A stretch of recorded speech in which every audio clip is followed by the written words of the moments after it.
Hello, everybody. Welcome back to another edition of the Hockey Mountain High podcast. I'm Griffin Youngs, joined by Christian Bole, as always, who hit me with a very ominous, you just open the show as normal statements and just follow my lead, basically. So I'm going to tentatively hand you the reins. I have no idea where this is going. Yeah, it's a big responsibility. I was just going to ask you how you're handling. Like, we're almost a week into no Avs hockey.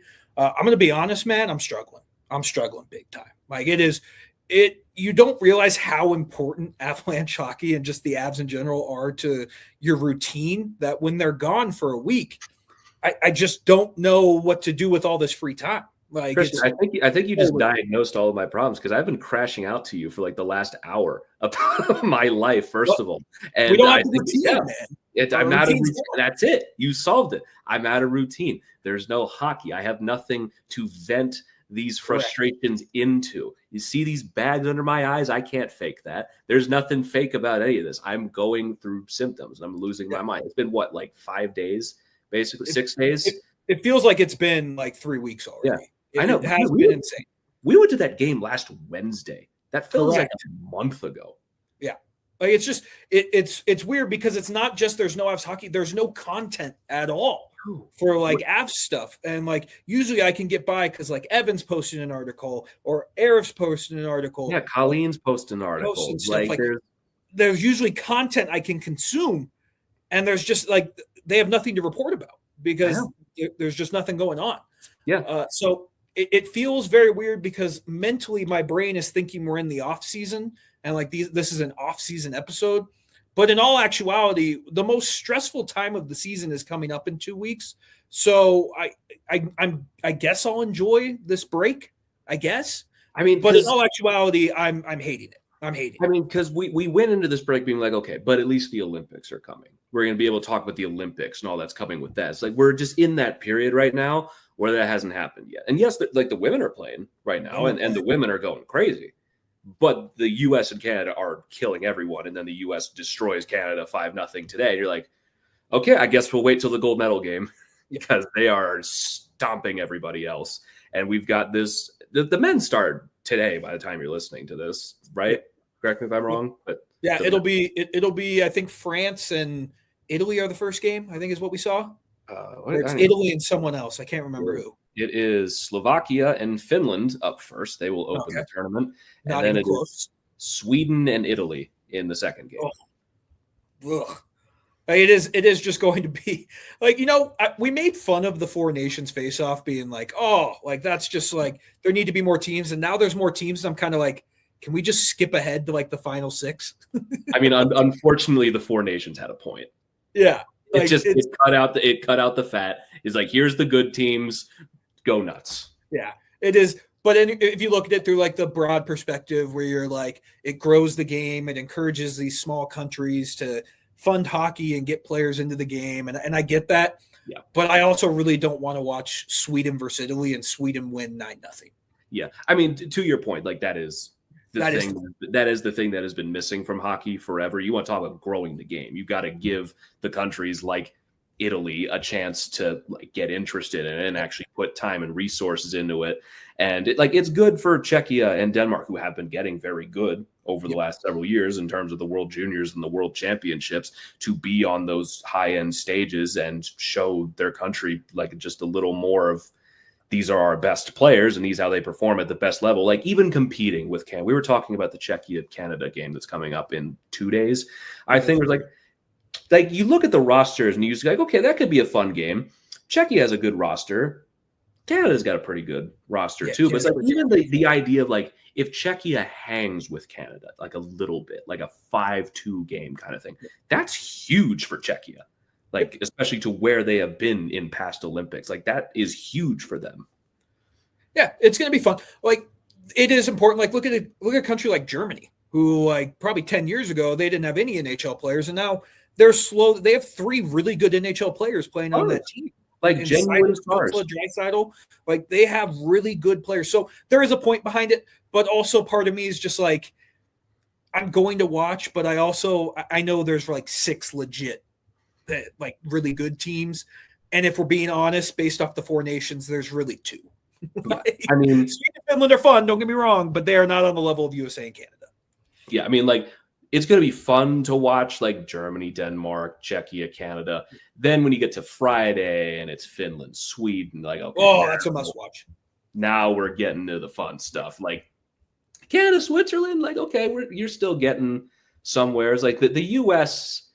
doesn't really have a big one until Germany. Germany's their big group play one.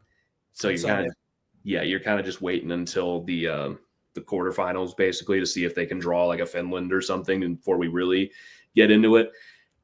I ask, like, if U.S. Canada doesn't happen in the gold medal game, are we going to be disappointed? Extremely. I mean, it's if either of those teams get upset before the gold medal match, it's going to be. I mean, not only will hockey fans be disappointed, but NBC will be extremely disappointed if it's not USA Canada, that their marquee event would lose 30% of its viewership, depending on the country. Yeah. I mean, like, let's say hypothetically that somehow Canada loses to Sweden or Finland in like the semifinal.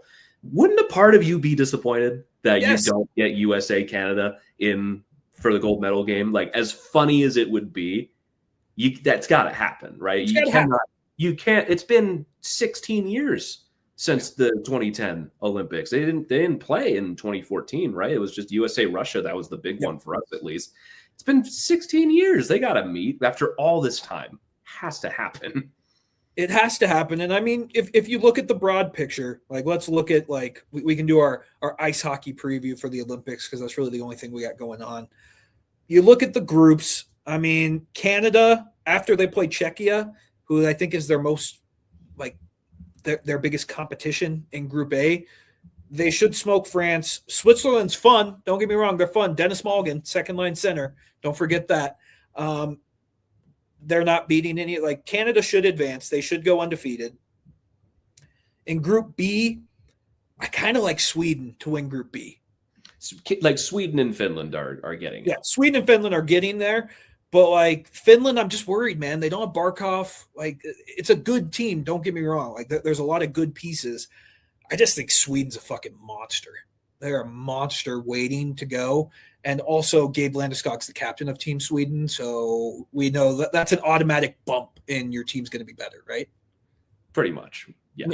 Like, that's an automatic bump. I feel good about Sweden and Finland coming out of Group B. Groups, I mean, let's be honest here. USA got the easiest group.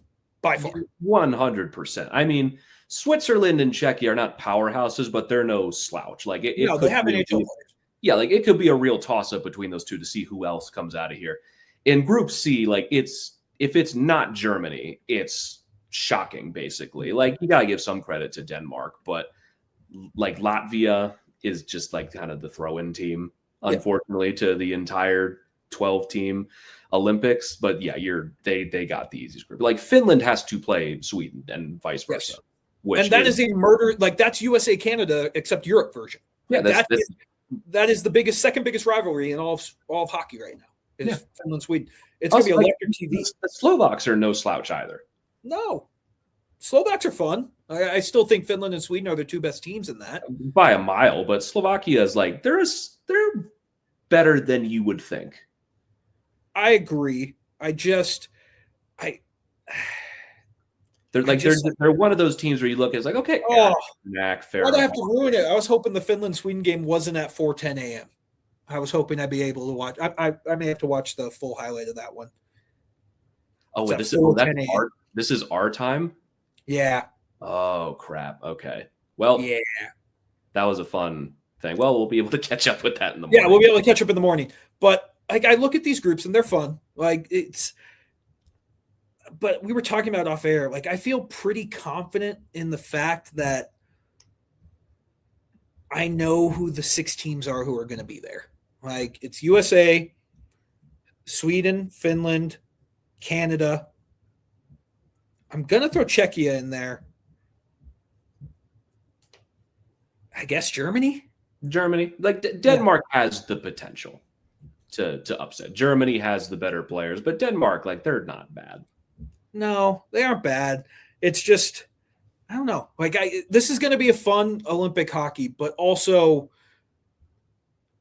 I agree with what you're saying. If there's a world where neither Canada or USA doesn't make it to the gold medal match, this will feel kind of like a giant bummer. Yeah. Like a giant bummer. Like the only other team I could see maybe make it to the gold medal game is Sweden. But I have questions about their goaltending because is Markstrom starting for them? I have to find what they're up to right now because you got Gustafsson, Markstrom, and Wallstedt. Like, you can't start Markstrom right now, can you? You can't. I forgot that they had Gustafsson. Yeah, they brought both their goalies basically from Minnesota. You could just roll with the hot hand that is Wallstedt, and that makes it a little bit more. But like Sweden's really the only one. But then we saw these teams play each other in the Four Nations face-off, and Sweden or Finland wasn't close to Canada or USA. Like, who was it? Was it Finland that kept the game close with Canada in the first game? I believe so. Was that that was Mitch Marner who won that game, right? From what I remember. Mitch Marner won it in overtime. It might have been Sweden. I don't know if I'm blanking on that. Because I'm in the same way. Because like I really just remember the two USA Canada game. Like that was a fun one to watch. It was an overtime winner. You know what? I'm thinking it was Sweden. I think it was Sweden. I think you're right. But the difference between them, because I think Gustafsson started those games and they kept it close, but the talent gap between the Canadians and the United States is still significant between Finland and Sweden. I have a random question. Do you feel like the Four Nations made your hype for the Olympics better or worse? As in, like, you got the two playing and you were able to finally see that, but did it take away from it being special here in the Olympics? No, not at all. Not at all. Like I'm the only thing that's a bummer for me, the only thing. And again, this is something that's completely out of control because the Olympics is a global event. I wish it was in like a normal time for Americans because I want to watch all these games. And the actuality is I'm going to be able to watch a couple of them. It's just obviously if it's USA Canada, we're waking up early and we're watching that game.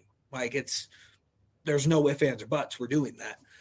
That's my only complaint about it. But I have not been this excited for an Olympics probably since I don't even remember being that excited for Sochi. I don't remember being that excited for the Sochi Olympics. I was like 13. Yeah. But I do vividly remember the Vancouver ones. Vividly remember that. And I can't remember how excited I was watching that. And I'm very excited to watch it. Team Canada looks awesome. Team USA, there's some question marks. There's some questionable things that they're already doing that I'm not the biggest fan of. And we've talked about it in episodes before. It doesn't feel like they're bringing the best players. It just feels like a giant boys club right now because you're seeing a ton of favors go to the Wild and the Rangers players because that's who's in charge of the team, basically. Like where you're talking about like, oh, Brock Nelson might not be playing. He might be getting scratched in some of these games. What? Yeah. After you already didn't bring Jason Robertson, you're not going to bring the guy who's on pace for over like 35 goals right now on this season. You're not going to play Brock Nelson after all that. It makes no sense. And it's just Trocheck, I think the only thing he does better than Brock Nelson, and this may be wrong, that Nelson could have a higher faceoff percentage. Trocheck wins more faceoffs. Maybe. Other than that, what has Brock Nelson done that has not qualified him to be without a doubt in the lineup, no matter what? He's scoring goals at an elite pace. He kills penalties. He's on the power play, which for the Avs power play, that's really not anything to say, like a great thing. But he does everything. He's everything you'd want out of a fourth line center on this team. You would certainly think so, right? I don't know. There's been a bunch of weird stuff going on over the last little bit. Like it's hard to even say Trocheck is definitively like better defensively or something, especially like when you look at them this season. Like Brock Nelson's been better. Brock Nelson's been significantly better. And the thing with Brock Nelson too, like he has no ego. He has no ego. And who's the one who's usually in the scrums after whistles? If you're looking for grit, Brock Nelson's not afraid, man. He's usually the one who's starting shit. It's just a lot of the stuff they're doing right now is like Clayton Keller is getting scratched. And crazy. Like you already didn't bring Jason Robertson. You already didn't bring Adam Fox. Like there's just a bunch of weird decisions being made right now. Or it's like, according to Elliot Friedman, where let's just look through the lines. Top line is Tkachuk, Eichel, Tkachuk. It's pretty okay. I can get behind that. Yeah, Gensel, Matthews, Boldy. Okay, I like that. Actually, I like that a lot. Kyle Connor, Dylan Larkin, Tage Thompson. Okay, that's love that. Pretty good. And you get JT Miller and Trocheck and Jack Hughes right now. Where again, I look at JT Miller and I'm just like, genuinely, how are we here? What has he done to be an Olympian this year?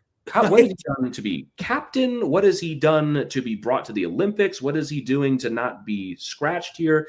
Where I think people were getting lost in the Brock Nelson and the Vincent Trocheck stuff. Is like, well, why did they go over Jason Robertson when they should have been looking at JT Miller because JT Miller's playing on the wing. At least Trocheck and Nelson are playing at center. Why is Jason Robertson not here? And what has JT Miller done this year? Nothing. He is the most notable thing he has done this year is make very poor comment to the media that is only fanning the flames. That is the train wreck of the New York Rangers. Yeah. But yet we have 2 Rangers on here. We have 2. Yeah. But not the best one with Adam Fox. Yeah, we left the best one at home. It'd be one thing if they actually brought the good ones, but they only brought the ones they like. Yeah. But they decided they didn't want Adam Fox for some reason. Is Fox still hurt? Is that the thing? I don't know. But you look at it, that's the difference between Canada and USA for me. Like the Canadians forwards are significantly better because they actually have a plan and they're actually playing some of the best at a certain point, it's like, I'll read through these really quick. Right now, the top line is Celebrini, McDavid, Wilson. That's already not a great start as an American. Marchand, MacKinnon, Suzuki. Stone, Crosby, Marner is your third line. And then you've got Hagel, Horvat, Reinhart, and oh, by the way, your extras are Seth Jarvis and Sam Bennett. Yeah, that rocks. That's the difference. That's the difference to me. Like the Canadian forwards are going to be fun, but you look at it, if you're just going off what Friedman tweeted out, Brock Nelson and Jack Hughes is a good mix. They mix well. Hughes is a playmaker. Nelson's not afraid to rip it, and Nelson has the defensive prowess to cover up for Jack Hughes. Is it not just as simple as riding one of the hottest hands in the NHL now? Because if it was, then Jason Robertson would be on the team. Right. But even Brock Nelson has been one of the hottest players in the league since December, and January had 12 goals, was up there with Matthews and everyone else in the league.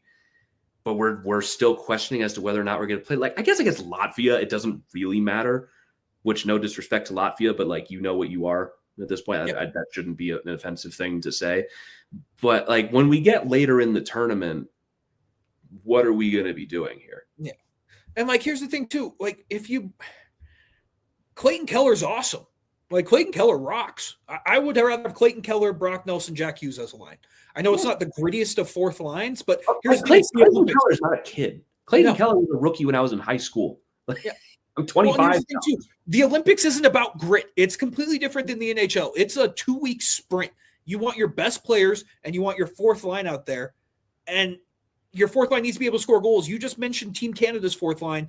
I would rather have Clayton Keller, Brock Nelson, and Jack Hughes as a fourth line. That at least not exactly where Canada's level is, but it's close. Yeah, you want players to be able to handle physicality. That's not the problem. But it's also we're talking about JT Miller, right? Who does none of these things. So it's not even a relevant conversation to begin with. And you just look at JT Miller. What was that highlight tape that someone posted of him just being the laziest player of all time? Yeah, it was against Vegas, I think, or something, where he's just skating around. He's giving horrible answers to the media. You know what it was? You know what the only reason he's on this team? He fought in the Four Nations last year in Belgrade and went I like that. That's great because we're going to go do that again. Are you going to have the Olympics? Did you see the rules? If you get in a fight, you're ejected. Yeah, it's not you're ejected. Are you going to have your 3 performative fights like you did in the Four Nations last year that everyone's just going to be, oh, look how tough Team USA is? Or are you going to win the fucking game this time? I don't fucking know, man. It's just the forward group. I love the top line. The Kachucks on the line is going to be fun, and Jack Eichel is the perfect player with them. There is potential for that to go wrong. Matthews. There is a lot of potential for it, but I also like the fact that you could just throw up a Gensel or a Boldy on that top line, break up the Kachucks, and do all that. But it's not going to compare to Canada because Canada has the 3 best players on planet Earth on their team when it comes down to it. Where the USA is going to make their hay, these D pairs are pretty sexy. They're pretty minus good. Brock Faber, who again, I don't know why he's there. Like I would much rather have Noah Hannafin or Jackson LaCombe. Do we not know why he's there? Well, we know why he's there. We know why he's there. It's just performance-wise is a different story. Not that he's bad, but I would rather have Noah Hannafin or Jackson LaCombe in there. I would too. Jack Hughes, Quinn Hughes, and Charlie McAvoy rocks. Like that's going to be sweet to watch McAvoy play. Quinn Hughes. Did I say Jack? You said Jack. No, that's my bad. Quinn Hughes and Charlie McAvoy. I guess we got our answer on. Did you see the Devils crop Quinn Hughes out of the brothers photo? It's the kind of thing where it's like genuinely, why even bother?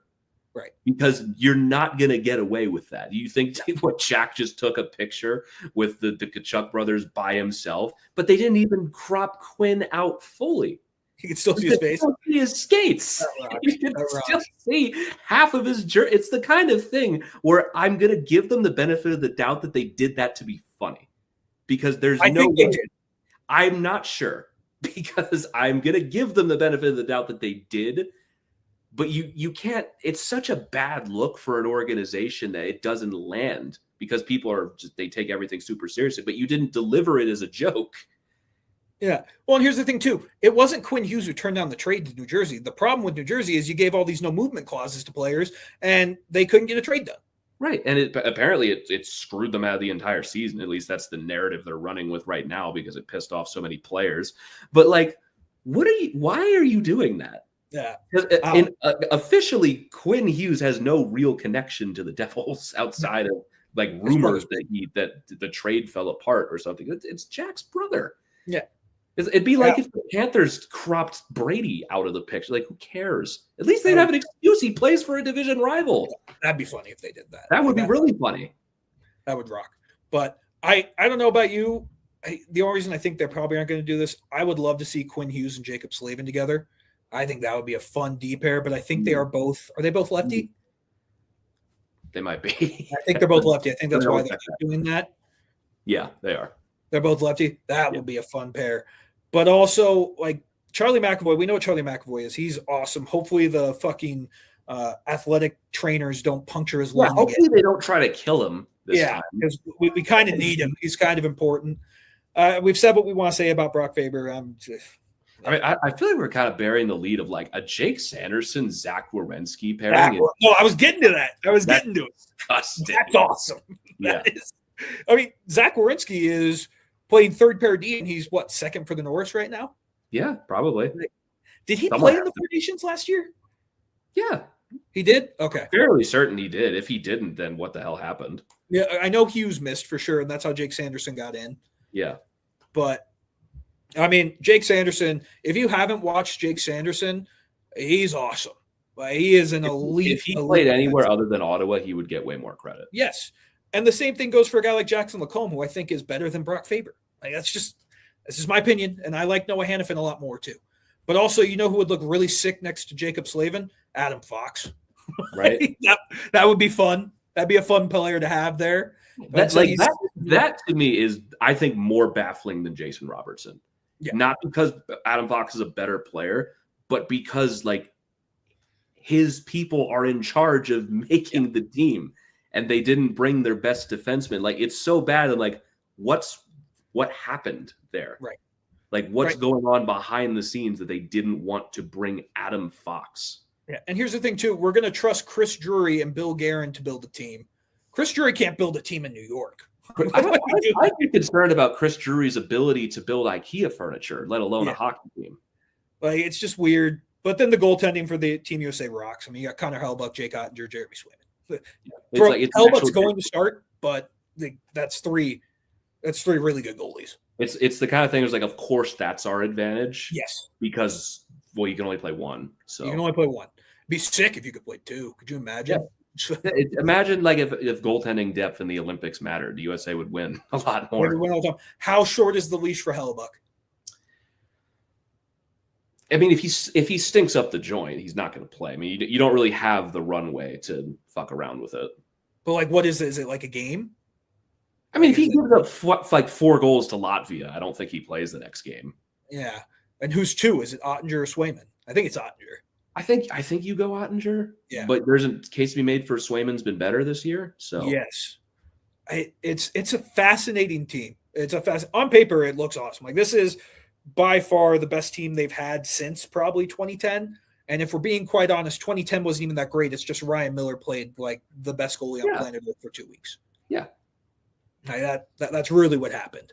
And it's just it's going to be an interesting team. It's going to be, and again, Brock Nelson, just play Brock Nelson. He's one of the best goal scorers on this team. Why are we making things so difficult for ourselves? Yeah. And for the love of God, do not scratch Kyle Connor for fucking JT Miller. I swear to God, if they scratch Kyle Connor in a big game, I'm going to lose it. It is so funny to me that they did that last year. They lose in overtime. Could have used some scoring touch there. And then Kyle Connor scores on Jordan Binnington in Game 7 against St. Louis. Like, it just fucking put Kyle Connor on the ice. He's awesome. Dylan Larkin, I want him to see awesome. Tage Thompson is the biggest wild card to me in that lineup, just because he could be the MVP of the tournament with his shot. He could. And his physical, like his size. If I had to bet, I would put some money on Tage Thompson to be the MVP if USA wins. That's really the only way that happens. I like that. It's just the problem with Team USA is like Austin Matthews has come back to life over the last little bit of the season. The problem is you're going against Team Canada with McDavid, MacKinnon, Makar, Crosby, and like Celebrity could be a monster in this tournament. Probably. Oh, he's going to eat. He's playing with Connor McDavid here. So we can break down Team USA all the live long day, but you look at Team Canada here, you're like, oh my God, this is ridiculous. Like they had the option to bring Connor Bedard 3 times and they didn't do it because they don't have to. No, they don't have to. And I mean, if you look at it on FanDuel, Canada is plus 105 to win the gold medal. USA not far behind at plus 190. I think that's pretty fair. I feel pretty good about that. Do you want to guess what USA is favored by on FanDuel right now? How minus do you think they are against Latvia? Can I get the amount of digits? It is 4. Okay. I was gonna guess more than that, honestly. Minus 8,000. Minus 2,800. I think that's giving a little credit to Latvia. Give it a little credit. Over-unders at 6.5, minus 114. 6.5. Yeah, that's the over-under. That's a college basketball over-under, or the plus-minus. Oh, no. Right? It's going to be that. And no, that was the over-under. Not the goal. Not the goal. Not the goal. What's the the goal's minus 1.5. The USA's minus 1 or minus 650 to win on puck line. Oh, okay. Yeah. Canada's actually only minus 600 against Czechia. So that shows you what the odds makers are thinking there. But I'm very excited for this tournament. I'm very excited wow, they have a lot more odds on here than I thought they did. USA's minus 900 to win Group C, just in case you were wondering. I wasn't, but yeah. Oh, there we go. MVP of the tournament. That's what I was looking for. Nathan MacKinnon is plus 1,000 behind. Guess who? Connor McDavid. Correct. Hellebuck's actually in 3rd. Hellebuck is the highest American. Because for Team Canada, you can only have so many MVP favorites before other guys' odds suffer. Because if Team USA wins, it's going to be because of their goaltending. Correct.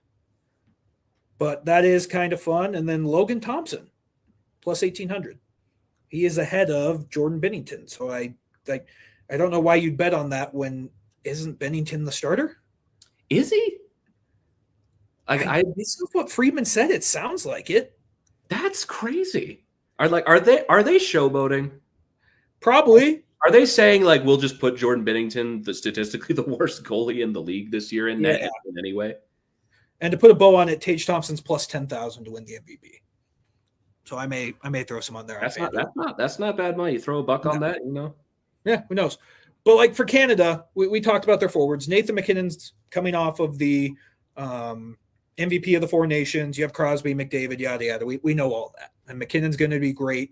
Makar is going to be great. Shockingly enough, they are on power play 1 with MacKinnon and Makar. Directly where I was going with that. So funny. Because there's 2 options here, and they're both really funny. Either Canada's power play is really good, and you can go, Why can't you just do that? Bring that back. Just bring it back. Bring that back here. 2, it sucks and it's their fault. It's sort of like, okay, so nothing can fix it. Nothing can fix it. I'm kind of hoping for the first option, if we're being honest, because I would rather the power play gets better. Because ultimately, here's the thing. This is going to sound bad. It may be un-American. I would much rather the Avs win a Stanley Cup than USA win gold. 100%. I will sacrifice 1,000 gold medals for an Avalanche Stanley Cup. I would love to win. It would be really funny if this Team USA is the one that topples Team Canada. But this is an Avalanche show at the end of the day, and I want to win a Stanley Cup. Like, I will be far more heartbroken if we lose to Dallas than if Team USA loses to Team Canada. So, 100%. 100%. So I would rather the power play is really good and they bring back that philosophy where it's like, oh, I'm Nathan MacKinnon. I don't just have to stand outside the circle and wait for one. I can move. And like the puck can move to different. It doesn't have to be a cross-ice pass every single time. Like, hopefully they bring that with them. Hopefully. Unlikely. Yeah, I'm excited to see what they cook up for them on the power play, because if their first power play sucks, like Connor McDavid might pull him aside and be like, hey, dude, lock the fuck in. I don't know what that was, but I come from a power play that runs at 32%. 32. So I don't know what this is, but that shit's not going to fly here. Not going to fly. It's not going to fly. If there's one thing that Connor McDavid can definitively big dog MacKinnon on, it's the fucking power play. It's the power play and the fact that he's going to be the one entering the zone with the puck. Yes. Like, do they play on the same power play? Do they what? Do they play on the same power play? Should they?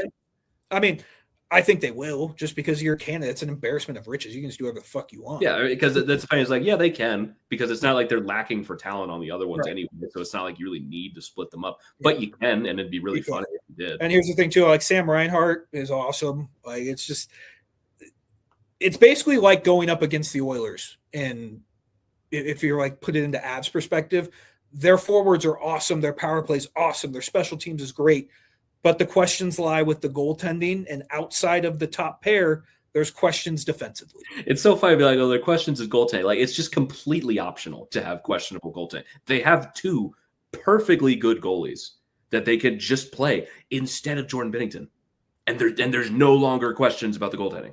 The only question is if they want there to be one, for whatever reason.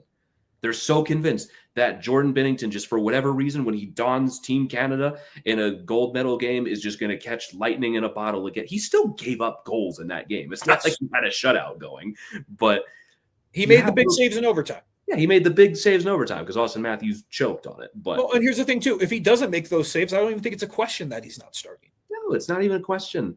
But because they won in a made-up tournament, they have to stick with him, where Logan Thompson and Darcy Kemper have been significantly better than him the entire year. Like the last several years. Yeah. And it shouldn't be a question, but it is.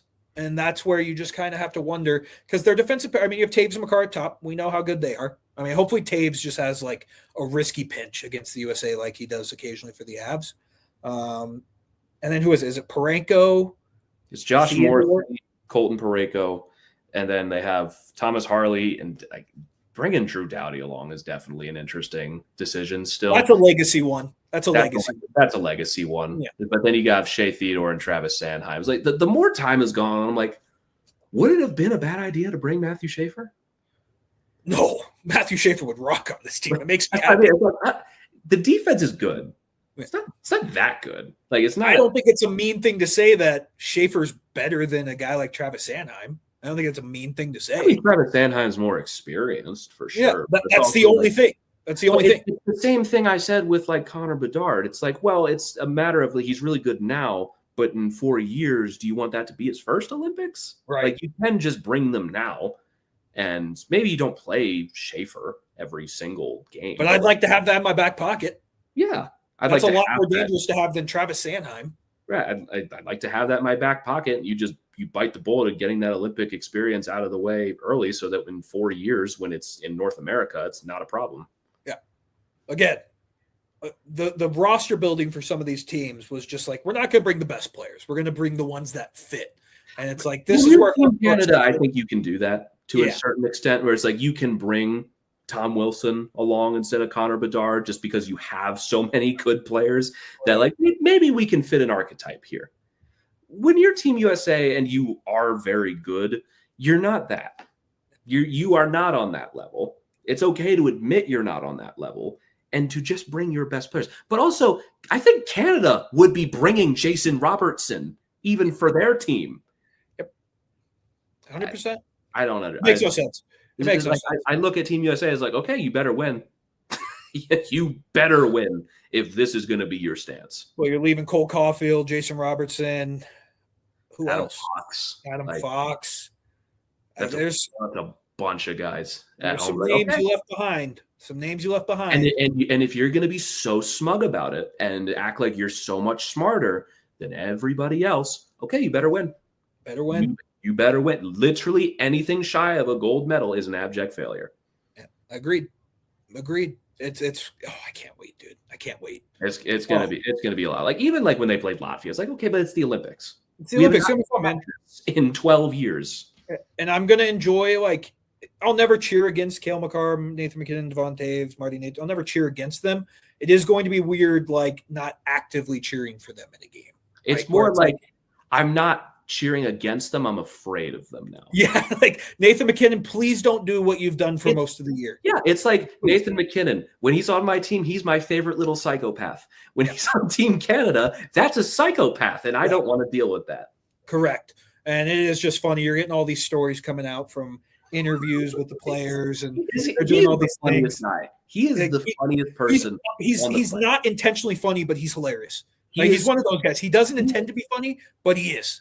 He is so anti-funny that he is wrapped around the world and met somewhere at being funny again. Yes. Because they're asking. We're talking about Nathan MacKinnon here, if you didn't get that. Yes. Talking about MacKinnon and the interviews being done with him being like, are you taking this all in? Being in the Olympics? No. I'm here to do a job. I'm here to do my job and play hockey. No. Like, you're psychotic. He's a psycho. And like, it's just so funny that those comments came out, and then maybe like an hour and a half later, you see all of Team Canada at the men's speed skating, and Nathan MacKinnon and Cale Makar just doing the wave. So it's they're doing the wave, and they're having a good time. Like it's so funny when you get headlines like Canada's Nathan MacKinnon is not at the Olympics to enjoy himself. And yeah, it's like the quote is, "I want to enjoy myself, but I'm not here to enjoy myself. I'm going to do everything I can to play well, and hopefully it's enough, and hopefully I can contribute. Don't you have to take this all in?" No, he responded.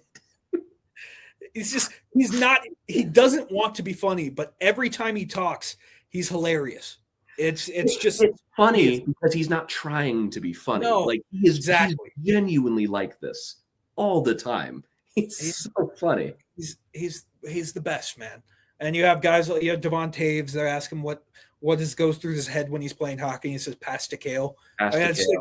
We know this already. Devon Toews is actually funny, and he's just one of those guys who knows he's funny, and he doesn't have to try. It's just, I look at it, and I kind of hate the fact that all of our best players are Canadians, but that's just kind of how the world of hockey works. That's any team. Yeah, that's any team. But it is. I don't know if like you look into this too much, but it is. I was a little surprised that Makar got an A and MacKinnon didn't. A little bit. I'm not making it a big deal, but I thought that MacKinnon would get it over Makar just for whatever reason. I just thought he would. I think there is a level of like, well, one, reading too much into it. It's the Olympics. Yep. Everyone's good here. There are captains that aren't even getting letters for whatever reason. But also like MacKinnon's not the easiest person to follow. Well, and here's the thing too. You already have one psychopath, the ultimate psychopath in Sidney Crosby as the captain. Yeah. So who's the psychopath? The psychopath taught the next psychopath, and Nathan MacKinnon. Right, and also that Crosby's been the psychopath who's been the captain in Pittsburgh for like 50 years at this point. Whereas like MacKinnon is a good general, I think, in terms of like leading the charge. The captaincy and the leadership is left to Gabe most of the time because a lot of time Nate's just not super interested in that. He's like, I'm going to do what I'm going to do. You can follow me if you want to. You can take by my example or not. I couldn't give a damn either way, which is not always the best captain material, but that's a good thing you got Gabe to handle that instead. So Mac doesn't have to do that. It's so funny. And I just, Canada's going to be fun. Kale's a little easier to deal with. Yeah, Kale's just the man. Kale just, again, he's a 40-year-old trapped in a 25-year-old body. Like, he's just an old man already. Like, just the way he talks and the way he handles himself. I just imagine a dad already. I know he's younger than me, but I think he's more mature than I am, and I don't think that's a mean thing to say to myself. Yeah, not at all. I do love that. We talked about with Gabe being the captain of Sweden. Not surprising because we know how good Gabe is, but it was, I think if you're not in the Avs bubble, I think some people will look at that and be surprised that wasn't like an Erik Karlsson or Victor Hedman. I mean, that's just people that don't know what they're talking about. Yeah. Like I can see that. I can see how some people will be like, how's that happen with like blah, blah, blah, and you're not paying attention to the Avs and what Gabe brings to them. It's not even just, like he was captaining Team Sweden in like the World Juniors at 18. He's been their captain pretty much every season. I think you ask everyone on Sweden who the leader is and they'd all point to Gabe. Yeah. You ask literally anyone on any team Gabe Landeskog has ever been on. He has been the captain. Like it's not an accident. And I think the way they decide captain in Sweden is who's the best looking. And that's really hard because if it was just an Olympic, if they could win gold just on looks, it's Team Sweden. You just start listing off people on this team: Gabe Landeskog, William Nylander, Erik Karlsson. They all got. Here's the thing about Swedes too: none of them go bald. Have you noticed that they all have full heads of hair? Yeah, it's all beautiful, full heads of blonde hair. It's ridiculous. It's bullshit. But that's kind of my philosophy behind it. But in all seriousness, the reason why Gabe is the captain, if you're not in tune with what he does for the Avs, you don't see it. Like he is that. He's the glue to this team. There's a reason why this team that's so talented, the Avs, haven't won since he was gone. There's a reason why. And it's a bullshit reason if you ask me, because it's like with that much talent, you should be able to win no matter what. You shouldn't need someone to come in and babysit, which again, we don't need to get like pissed off about something. But I am intrigued to see that. Did Nate just get named an alternate for Czechia? I don't think he did. I mean, maybe. I don't know. I don't remember. I can't remember either. He's playing on the top line. He's playing on the top line with Pasternak. Who's centering that? Is it? No, he's Swiss. Who? Tomas Hertl. Tomas Hertl. Okay.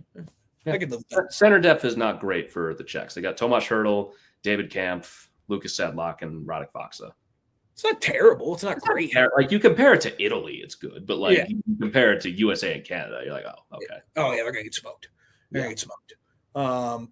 Also, I found out something new. I thought Thomas Tatar was still playing in the NHL. I did not realize he was out of the league. Did not realize that. Yeah, now that you mention it. He's not with the right. I thought he was still with the Devils. I don't think so. I guess he was last year, but I guess they cut him loose. Breaking news to me. I didn't know that. I mentioned it. Dennis Mulligan, second line center on the Swiss, is very funny. Yep.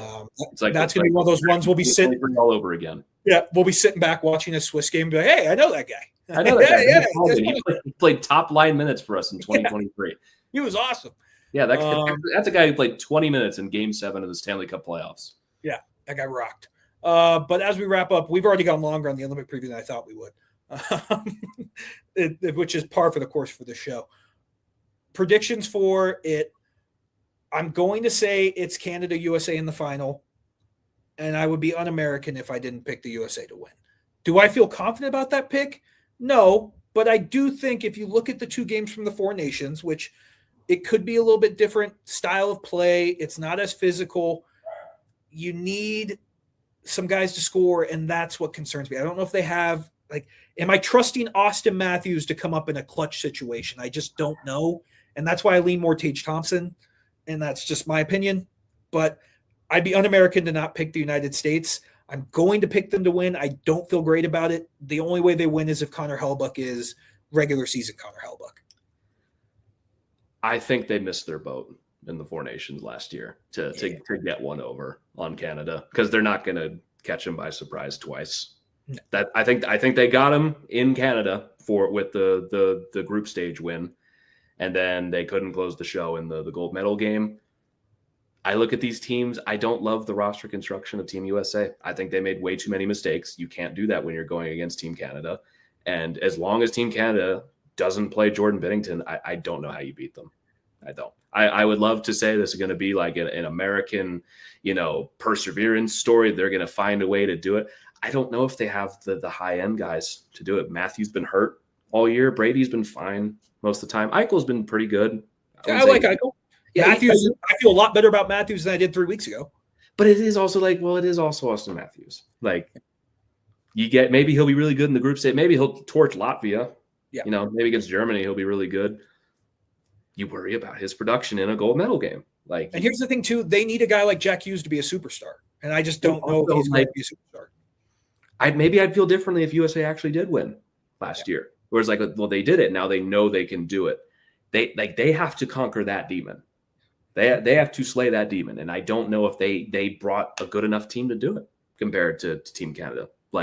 And you look at the players that Canada brought, where you want to talk about the physicality and the play in that rough tumble physical style. They have Tom Wilson, they have Sam Bennett, they have those guys on that team. Where I think USA is going to do their best. I think they make it to the game. I think they make it to the gold medal game. I don't feel good about it. I got to be perfectly honest. I don't. I'd love to be wrong. Do you want to hear something that's going to make you even more mad? And I don't know if you've seen this because you've been so busy at work today. The rules for overtime dropped.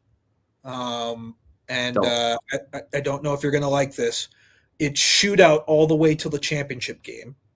Okay. So 10 minutes of overtime in the semifinals. Here's the part that frustrates me. It's 3-on-3, even in the gold medal game. Why? It's Why? What? You want to go home? You want to get out of here? We can't just have a good game. I'm just telling you. I knew you were going to be mad. I was hoping you hadn't seen it. But that's the rule. At least there's no shootout in the championship game like we've seen in some of the World Juniors. At least there's no shootout in the championship. We can't just hit their home runs. But we've got 3-on-3, which, if you're asking me, Canada wins a 3-on-3 overtime game. Wasn't the Four Nations 5-on-5? Yes, it was. But it also used to be 5-on-5 in 2010, right? Correct. What changed? It is 3-on-3. Yeah. And here's the thing. Well, actually, hang on. If it's Makar and MacKinnon out there in 3-on-3, we got a chance. We got a shot, maybe. Who knows?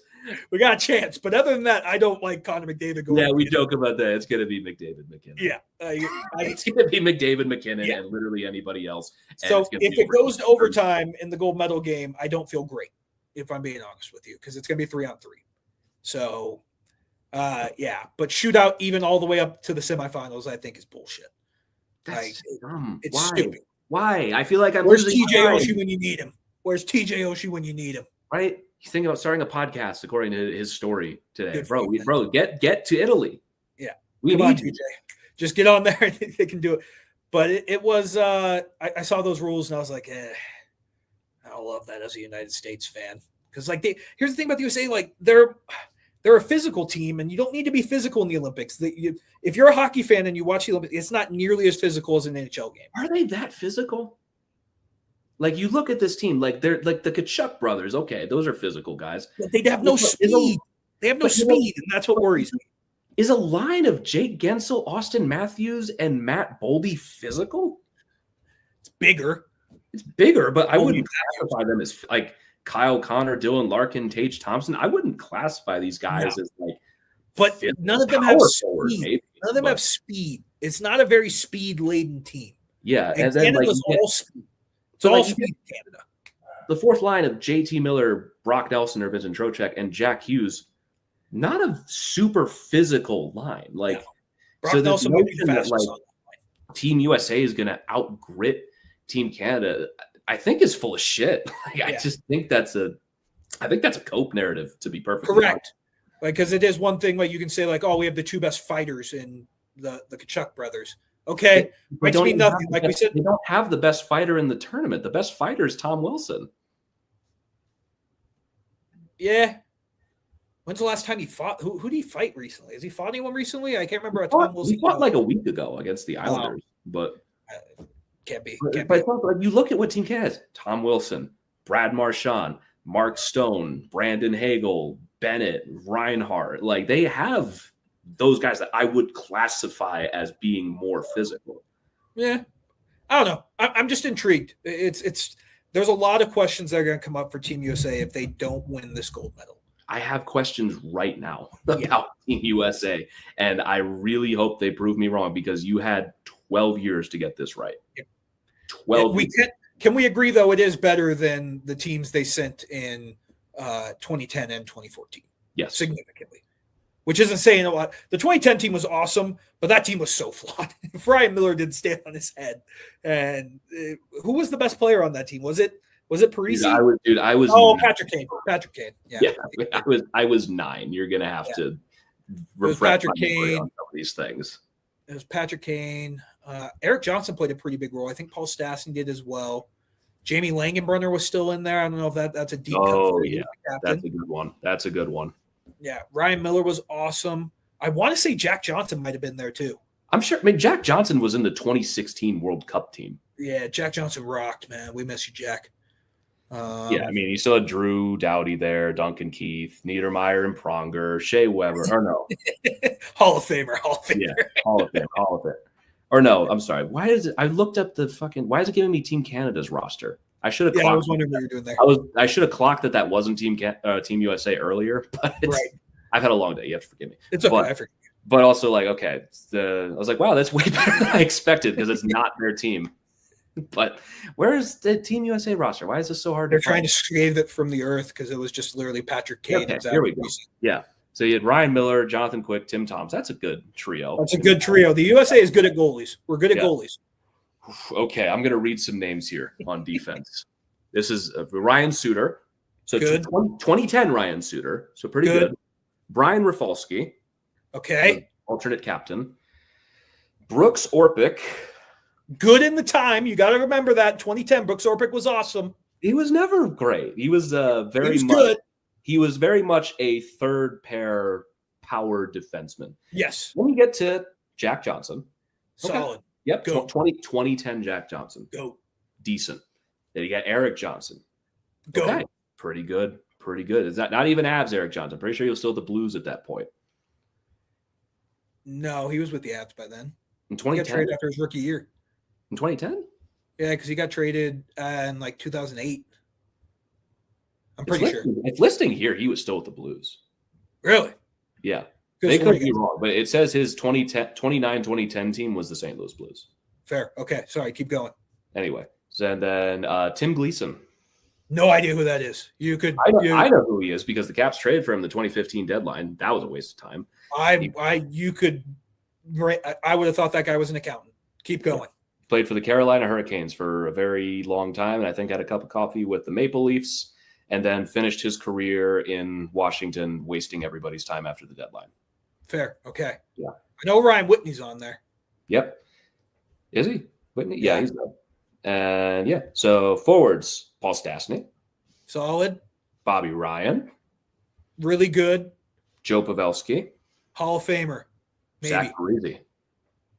Maybe a Hall of Famer. Probably not. Ryan Malone. Yep, that's a guy. Yep. Jamie Langenbrunner. Awesome. Captain of the Devils. Captain of Team USA. Oh, hang on. Why am I blanking on his name? Travis Zajac on there? Zajac is not on here. He may not even be American. Sorry, I just remember I played. I don't know if Travis Zajac's American, but Ryan Kessler, Patrick Kane, Chris Drury, back where it all began. Okay. Ryan Callahan, Dustin Brown, and David Backus. Yeah, it's not great. It's not great. Very much fits an archetype. Yeah. Like compared to this year's team, this is the USA's best chance to win a gold. It's just, I don't think they gave it their best shot to win the gold. Like we're the closest we've ever been to Canada in a very long time, but you went down a peg by not bringing your best players. Yeah, you could have been closer if you just brought a better roster. Correct. So it'll be interesting. I'm excited for it. I can't wait. And again, we did an hour for this Olympic preview. We had planned to do maybe 30 minutes. So that's kind of to be fair. We really were just kind of going to wing this one on the fly, which, YouTube audience, we do this when there's just wait for the off season. Just wait for the off season where it's literally just a normal conversation between two people. Correct. and that's what it will be. And when we have nothing to talk about, this is kind of what we do. We just kind of ramble. I've had fun doing that, but I'm excited for the Olympics. We've gone on long enough about it. Let's do what we had intended for a majority of it, the episode. How are you feeling about the Avs? Because like we said, we're going to have some guests on over the next couple of weeks to do a little bit more deep dive into maybe the trade deadline and all that stuff. Where are you feeling, though, as for the Avs right now? I think for this episode, we'll do a little appetizer, a little teaser for just our thoughts on the team, trade deadline, stuff like that. And then, because we've got 2 weeks to kill. 2 more weeks. And there's only, when we talk about Team USA versus Team Latvia, there's only going to be so much to break down from that game. So it's still going to be very Avs dominant conversation. But right now, I'm in an interesting spot because the immortality has been broken over the last month. Coming into January, team looked immortal. Nothing could beat them. That's been broken a little bit. They are, however, still the best team in the NHL. Yes. Which it's an adjustment period of having to go, okay, so maybe this isn't the greatest team ever assembled. But it is probably still the best team right now in the NHL. But I do think a team like Tampa has closed that gap a bit. They look great. And it's not like the Avs are still very much favorites to win the West and win the Central, but it's closed a little bit. There's a little bit of a hesitation of let's see how things play out, because you've got 3 games against Dallas, you've got 2 games against Minnesota. I think it's just I need to see Gabe Landeskog back on the team, and then to see them hit that point again, because I think they just needed to get away from it for a minute. I don't think they were the thing with them is when they decided they were going to win, they did. When they were yeah, we're going to win this game, 99 times out of 100 they are. Yep. Outside of maybe the Ducks game when Dostal stood on his basically outside of a top 5 goalie performance of the season, they win pretty much every time they want to. The only problem is they just haven't at certain points. They haven't wanted to. I think that's fair. The effort hasn't been. I wouldn't say the effort's been bad. The execution, they aren't following through on the details, which is what they were doing so well to start the year. And the details haven't been there, and I'm sure it was driving Bednar crazy. And I'm going to give them an out, saying they were looking forward to the break and looking forward to the Olympics. If it continues when we get back from the break, we're going to have some problems. I think a better way for me to articulate how I'm feeling is I've seen both sides. Of you've seen what the top is for this team. Yes. If they play like that, they're going to win. They are going to win. There is not a team that is beating them 4 times when they play like that. You have, however, seen the other side of it, of the sloppiness and the lack of consistency and the getting in their own head, especially with power play, and that gives you the hesitation of okay, that maybe there is a path for them to crumble in a series and lose 4 games to a good team like a Dallas, like a Vegas, like a Tampa in the Stanley Cup final, where you've seen what the peak is for this team. Unquestionably the best. But there is a little bit of that hesitation of but are they still going to get in their own way? And it might just be a matter of, is Gabe playing? Because if Gabe's playing, they're probably going to be fine. Yeah. If something happens to Gabe in the playoffs, you might as well just write it off. Yeah, we'll just start doing the preview for the offseason.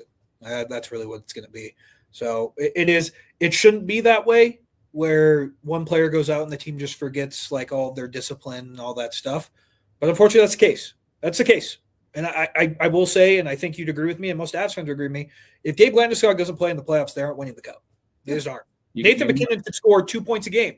I don't think they're winning the Cup without Gabe. You literally saw a playoff series where he did. Yeah. And they still lost to Seattle in 2023, where it's just this team, I think, has almost everything they need. I think they need a few deadline tweaks. We're 55 games in. We've seen, okay, maybe you can improve in certain areas. The important things are covered. You are not redoing the roster at the deadline. You don't need a second line center. You don't need a goalie. You don't need a top 4 defenseman. We're talking okay, you can improve on Gavin Brindley a little bit right now. You can maybe bump Drury down to 4C and maybe go out and get a 3C, or maybe just get a better 4th line center and just be more upgraded there. You can use another body on defense. I think you can maybe get a little bit more insurance there. You don't need to do anything in net. Nope. And like they have all the important bits covered. Top 6 set, center depth pretty set. Like, and they have good depth scoring when everything is clicking, where it's just a little bit closer, just a little bit of help along the way, and they'll be right there. So like they have all the important bits covered. So like there's not that same concern that you had last year or 2 years ago or the year before that, where you're like, you need a lot of help to get this team over the hump. They don't need, like, if they have a quiet deadline, like not nothing, but like they get a 4th liner and a 3rd pairing defenseman, like I think that's fine, honestly. Yeah. They don't need to be super, like, make the team better. They're not going to take the big swing for now that Panarin's gone. I am kind of glad because you don't have to spend the next 3 weeks after the All-Star or the Olympic break being like, are they going to get Panarin? Or the Avs are in on Panarin? Like, we don't have to hear that. It's done. I'm intrigued to see who they get. I'm in the same boat as you. I've seen the highs, and I feel really good about the highs. Like that, this team, when they're playing their best, no one can beat them. I don't think anyone can. But with those lows, that game against Ottawa, the game against Montreal, I think the Detroit home and home is a good, like, here's what it can be, and here's what it also can be at the same time. You have to raise your eyebrow at it. Yeah. You can win 5-0 in Detroit. You can also lose 2-0 at home 2 nights later to the same team. Correct. And I'm just intrigued. I'm still very bullish on this team. I think they're going to be great. They are still. I'm very confident this team's going to win the Stanley Cup. Like, yes. I still feel very good about that. But you do have to worry a little bit. Yeah, they aren't invincible like they were the first 3 months. It's hockey. Yeah. We've seen great teams lose early just out of nowhere for some reason. But I also look at last year and I go, if that happens again, like, then I think you have to have like a tough conversation about people on this team, because if that doesn't galvanize you to not let that happen again, then I don't think losing this time is going to help next year. I don't even want to think about that. The good news is more than likely that's not going to happen where we face them in the first round. At least it'll be second round. Yeah, it'll be second round. But I also think like there was a reason why I liked the idea of keeping this team together, and it's for that exact purpose of, yes, they did lose. This team last year was a band of mercenaries for the most part. They didn't have a lot of that chemistry, a lot of that like brotherhood mentality that you get from teams that have kind of been through it. And that loss was going through it. Like that sucked. Like that was a terrible thing to go through. And keeping that team together, I think, is going to help them. I think it is too. But here's the thing too. They're kind of locked into this team again for next year though. So if it doesn't work, because like Brock Nelson signed for another 2 years. Like, if you get the same kind of exit this time, I don't think that one helps you next year, because like, well, if it didn't work the first time, then it's probably not going to sink in the second time either. I think like that if it does happen, that's the kind of loss you're like, okay, now you have an identity, and it's not a good one. It's not a good one. Thank God we won one. That's kind of where you won one, because somehow you have managed to work yourself into being a team that can't win in the playoffs, even though you literally did. And here's the thing too, I just imagine you as my friend, and just knowing you. I didn't know you in your Caps days before they had won a cup. I had never met you. I don't even want to know what you would be like on an episode where, in a world where the Caps never won a Stanley Cup and this iteration of the Avs never won a cup. I don't even want to know what type of person you would be. The lighting for this show would be a lot darker. There would be a lot more holes in the wall, probably some chains hanging from the sea. I would just kind of be like, I don't even want, like, in the corner. Would you even watch hockey anymore? Probably not. Because that Caps win, like, how much did that just reinvigorate your love for hockey when they won the cup that year? Because you had been broken. It changed my life. Yeah, you had been broken like for the past like 8 years before that. Like, I'm not exaggerating when I say that changed my outlook on life as a whole. Like, it genuinely. I'm not kidding. It made me a better person because it made me believe. I'm not kidding that good things can happen, because I didn't believe. Like, I'm not kidding. People will be like, good things could happen before that. People will be like, why do you let sports impact your life so much? I just tell them the story of you and me, where it's just like, yeah, it's dumb. We shouldn't care this much about a sport with vulcanized rubber, and it shouldn't make our mood and do all these things. But I completely agree with what you're saying. I can totally get it, because what you went through as a Caps fan is in that, like, that was painful. I can't imagine going through that. I'm only calm now where I can kind of like just be disappointed if, my teams don't win now because that happened. Yeah. If that didn't happen, I would still be a psychopath. Like, I would still be fucking crazy. And I would still believe, like, well, what's the point? Nothing good happens anyway. All the things I don't like happen anyway. Because you'd have to imagine, again. You'd be coming out here. You'd be the Twitter people who are like, this team needs to fold. Like, they're so bad. You would be that person, except on the podcast. Yeah, I'd be like, well, what's the point anyway? Why even bother having a good team? It's not like you get past the second round anyway. Because, like, I can ask you, like, if Ovechkin never wins a cup, how would that have broken you as a human being? I think I would just be in like a dark, flickering room, probably in a straitjacket, and like just be a generally more miserable person. Yeah. And it's just funny that your two favorite teams are kind of going in the same path where it's like great regular season teams just got over the hump once. But other than that, it's been kind of disappointing for a lot of those playoffs. And I don't remember the Caps. Like, did the Caps have a ton of injuries? Like, you can blame the Avs losses on some injuries, like some big ones. I don't remember the Caps having anything crazy happen. Nothing like the 2017 Nazem Kadri took out Ovechkin's knees and he was shooting himself up with painkillers pretty much every game, and he really hurt his performance. But like, they had a 3-1 comeback on Pittsburgh, like done, ready to go back home. They'd won 2 straight. They won 5-0 in Pittsburgh in Game 6 and 2-0 shutout in Game 7. Like, because you go back and look at the Avs, where it's like you had the bubble where Grubauer and Frankie get hurt, broken. Like that team was broken. The Vegas one, I don't remember anyone being out for Vegas when they lost to Vegas. I think Vegas was a healthy loss. Like, that one was just you got beat. You were bad. Yeah, pretty much. Like Grubauer stunk in Game 5 and 6, and your team wasn't. It was the President's Trophy winner, but they weren't. But Vegas was literally like, it was regular season tiebreakers, right? That we just had tiebreakers over Vegas, and that's why we got it. But correct. And then the next year you go on, they won the cup next year, right? Yep. I remember. Yeah, they won the cup. And then the year after that, you have your entire team just broken and battered. Yep. Cap space issues, space, injuries, the Val stuff. Like there are at least reasons you can point to and say that, well, this didn't work out for this reason. With the Caps, it was just like just slamming your head against the wall repeatedly, just every single time. Like, it would just be the same thing over and over again, where they'd give you like a reason to hope. They never got killed.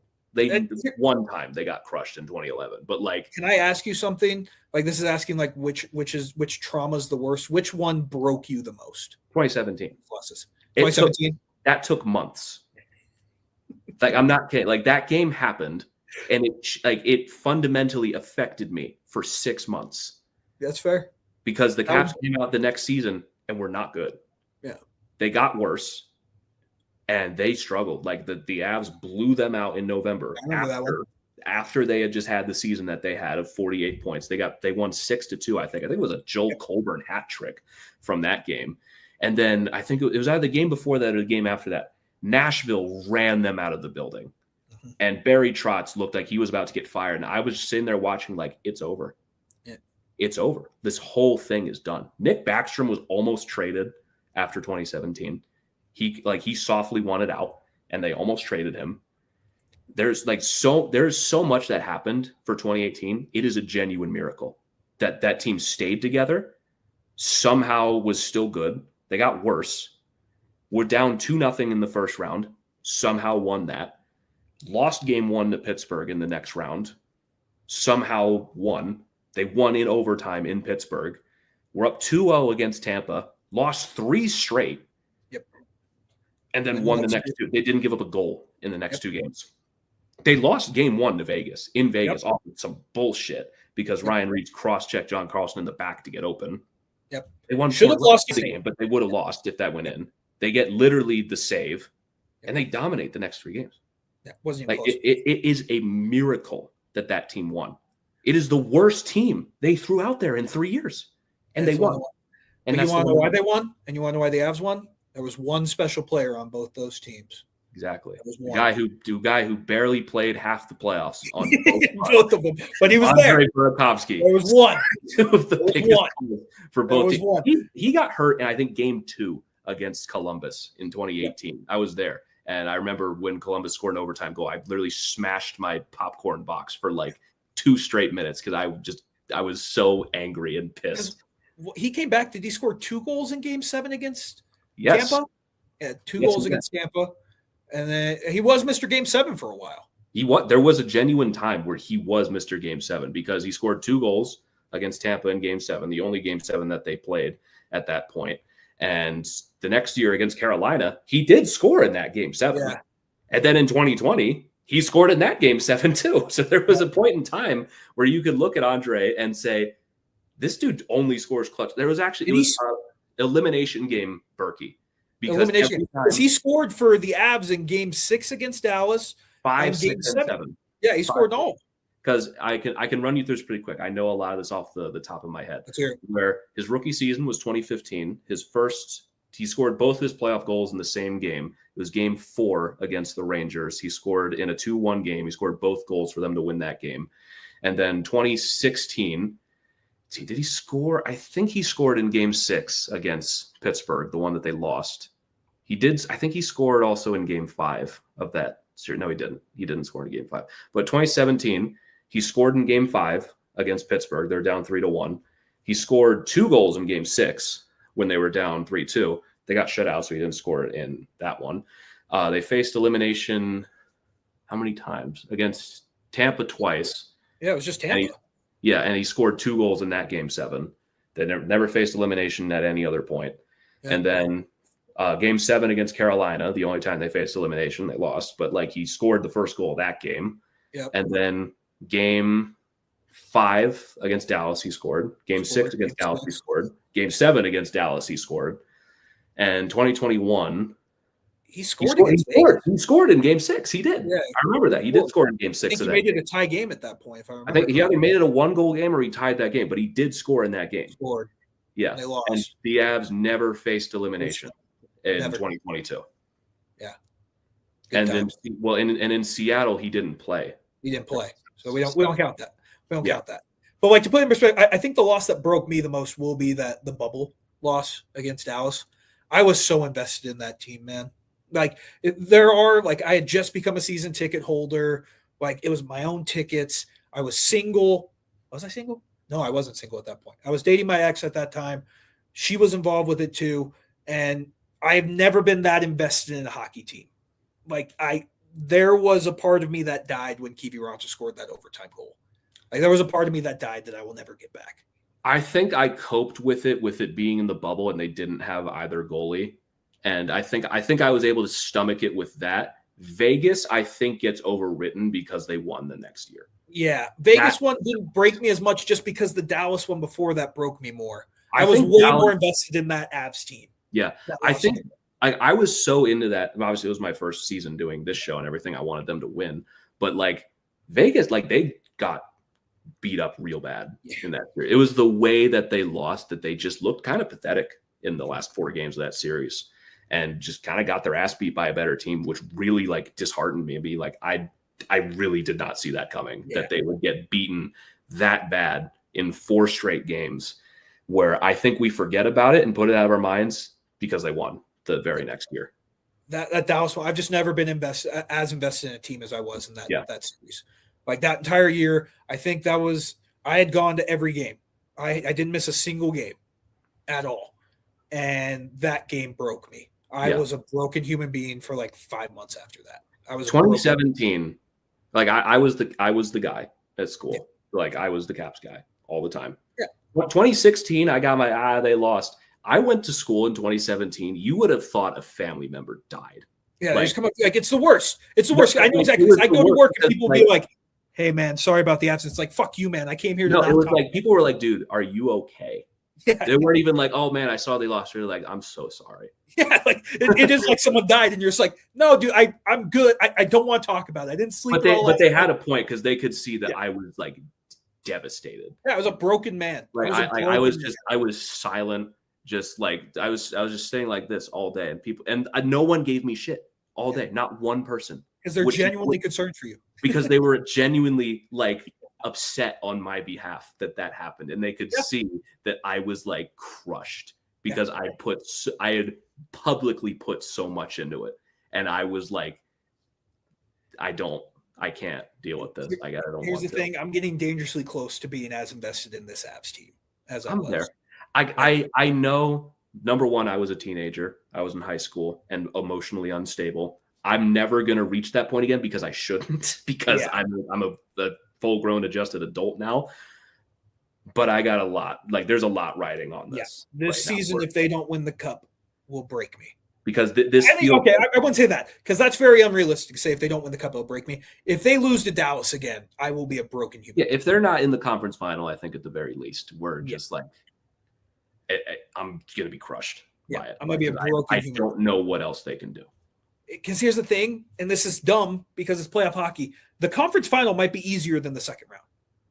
Yeah. It could be. There's a potential that the conference final would be. The conference final, if you're the better team, usually is easier than the second round, depending on what division you're in. Like, it could be easier. I'm not saying that that's a dumb thing to say, but you just look at it where the team in first place in the Pacific right now has like 12 regulation wins. Or that's probably not as much as they actually have. Wait, I don't think it's crazy to say that like the conference final is probably the worst round. Yes. The first round is the best round. That's the most entertaining round, usually. Second round is when you get probably the matchup you've been looking forward to the most happening. There's some second round duds for sure. Yeah. But like that's usually when you get at least one banger where like you're going to get the 1 and 2 seeds in each division going at each other that are the best teams. Conference final is just like, okay, let's speed this up. Let's get to the good stuff. Let's get to the Stanley Cup final. I'm just getting dangerously close to being just as invested in this team. And I'm a 31-year-old man, and it will break me if they lose to Dallas again. I will have to eat that, and that will break me. And it's a dumb thing to say, but I think we talked long enough about that, and I'm very excited for the guests we have coming up this week. We had a mailbag to wrap up the show, correct? Yes, we did. We have one mailbag from one Easton talking about the Super Bowl, not just the whole Super Bowl, the first half of the Super Bowl, saying, "Oh my God, this first half is dog shit. The Pats are hanging in there, and some Tom fuckery is going to happen." That's it. Okay. Here's the thing. The Super Bowl went exactly how I thought it was going to go. The Patriots were fraudulent the entire year. I do like the fact now, as a Broncos fan, you brought this up after they lost. You can sit back and say if Bo Nix was healthy, they could have won that game against the Seahawks. Oh, you get to be the hypothetical champs. Yes. We are the hypothetical champs because the Patriots they just weren't good. And the Seahawks were awesome. I'm going to take nothing away from the Seahawks. Yeah, the Seahawks is like people like they weren't interested by them, but their defense was the best thing nasty in the NFL this year. Nasty defense. Sam Darnold's a Super Bowl champion, which is funny to say. I do get a good kick out of that. And if you're a Broncos fan, you can live in the hypothetical world where if Bo Nix is healthy, the Broncos probably win the Super Bowl. Yeah. It's like I was in the same boat as Easton where I was on the show last time saying if this game's close, the Patriots, they got some evil wizard sorcery on their side that something's going to happen for them. I just didn't really account for the fact that this team kind of sucked. Yeah. Like I'm not the kind of person that's like, oh, they were frauds the whole time whenever someone loses in like the Super Bowl or the championship or something like that. It's hard to make that case to the Patriots, man.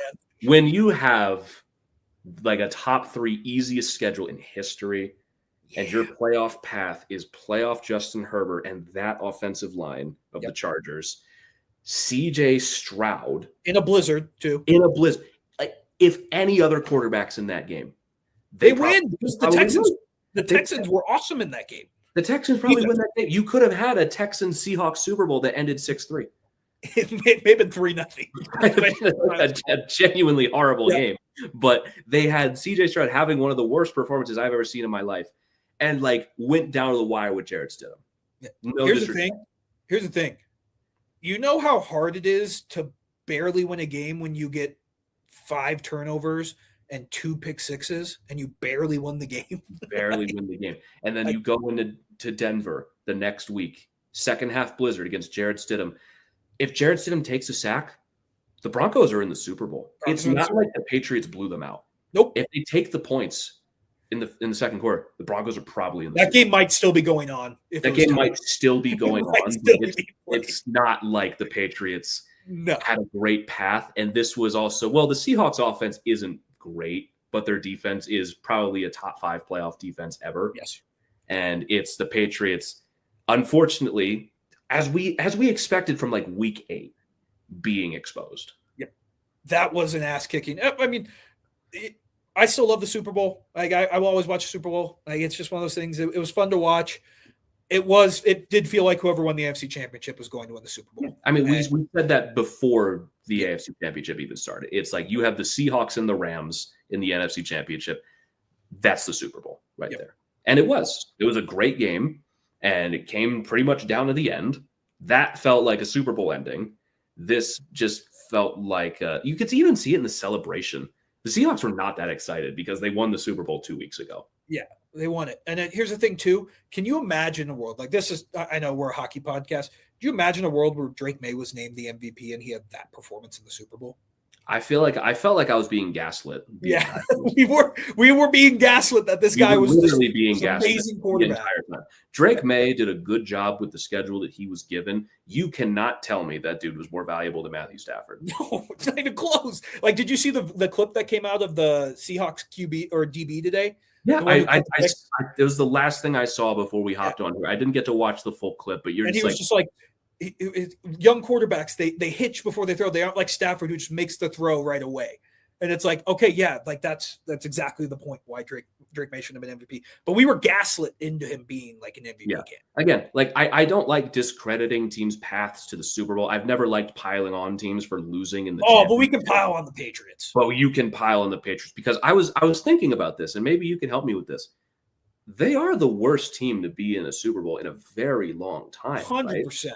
Like, can you name another one, top of your head, that actually did worst team to make the Super Bowl in my lifetime that I can remember? Like 2000s. The Giants team that lost to the Ravens was pretty bad. Pretty bad. That was the year I was born. The Falcons in '98 was pretty bad. That should have been the Vikings. I like this century. Like, yeah, this century, it's up there.